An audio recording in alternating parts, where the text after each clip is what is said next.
আসসালামু আলাইকুম ও রহমতুল্লাহ।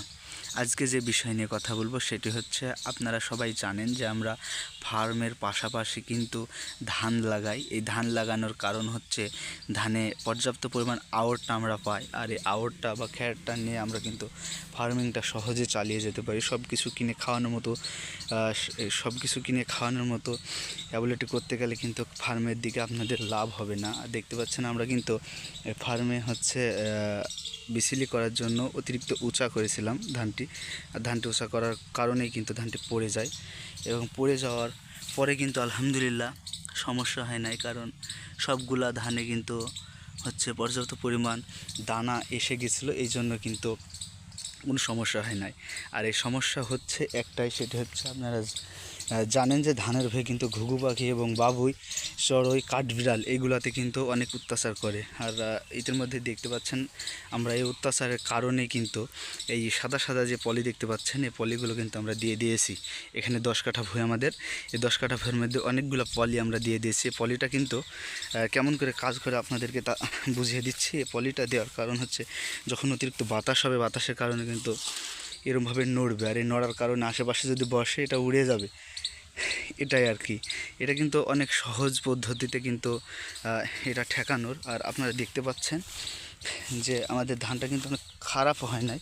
এক কথায় আমরা অনেকটাই আউড়ের আউড় হওয়ার জন্য চেষ্টা করেছিলাম, এই জন্য আমরা উঁচু করেছি। আর এই উঁচু করার কারণে ধানটা পড়ে গিয়েছে। অনেকটা ঝড় বাতাস এবং পানি হওয়ার কারণে কিন্তু এই ঘটনাটা ঘটে। আর এই মুহূর্তে কিন্তু সব দিকে প্রায় ধানের আবাদটা নাই। এক কথায় ধানের ফসলটা কিন্তু এই সময়টা হয় না, কারণ এই সময় মানুষ লাগায়, আর আমাদের এই সময় কিন্তু কাটার মতো হয়ে গেছে, এই জন্য অত্যাচারটা বেশি। সব দিককার ঘুঘু পাখি এবং ইত্যাদি যে সমস্তগুলা খায়, সেই সমস্ত পাখিগুলা কিন্তু আমাদের এই ভুঁইটায় আক্রমণ বেশি করে, এই জন্যই কিন্তু আমরা এটা করছি। আর কী পরিমাণ আক্রমণ করে আপনারা দেখলে বুঝতে পারবেন। এ দেখেন হচ্ছে ধানের শীষে কিন্তু প্রায় কিছুটা ধান নেই। হ্যাঁ, আচ্ছা, তার পরবর্তী যেটা দেখাবো দেখেন। হ্যাঁ, এ দেখেন, এটা কিন্তু ঠোসা করে দিয়েছে। হ্যাঁ, এটা পুরোটা ঠোসা হয়ে আছে, ভিতরে কিন্তু দানাটা নাই। এমন করে সবগুলা খাইলে কিন্তু আমাদের হচ্ছে ধানটা অবশ্যই আমাদের ঘরে যাবে না, বিচলিটা শুধুমাত্র যাবে। তো আপনাদের যাদের এরকম অত্যাচার হয়, বা যাদের এরকম পাখি, কাঠবিড়াল ইত্যাদিতে যেরকম সমস্যা করে, যদি এরকম সমস্যা হয়ে থাকে, তাহলে আপনারা এরকমটা করতে পারেন। অনেকগুলো পলি দিয়েছি, দেখুন এদিকে কিন্তু বাতাস বইছে, আর এই পলিথিনগুলো কিন্তু উঠছে। হ্যাঁ, ওটার কারণে কিন্তু এখন বর্তমানে নাই। আর এর উপরে দেখতে পাচ্ছেন কাঠবিড়াল কিন্তু অনেক শব্দ করছে, কারণ এগুলো দেখে কিন্তু ওদের আলাদা একটা ভয় আসে, এই ভয়ের কারণে কিন্তু শব্দটা করে।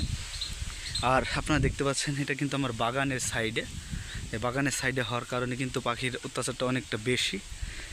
তো আপনাদের এরকম অত্যাচার হলে, আপনারা এরকম আক্রমণ যদি করে আপনাদের ধানের উপরে, আপনারা এরকম মানে জিনিসটা নিতে পারেন। ধন্যবাদ। এই দেখেন, দেখতে পাচ্ছেন, আপনাদের দেখানোর চেষ্টা করছেন, এক ঝাঁক কিন্তু উড়ে গেল। হ্যাঁ, ওরা উড়তো না, ওরা ঠিকই বসে পড়তো, কিন্তু এটার কারণে উড়ে গেল। আপনাদের আরও দেখানোর চেষ্টা করব, ঠিক আছে।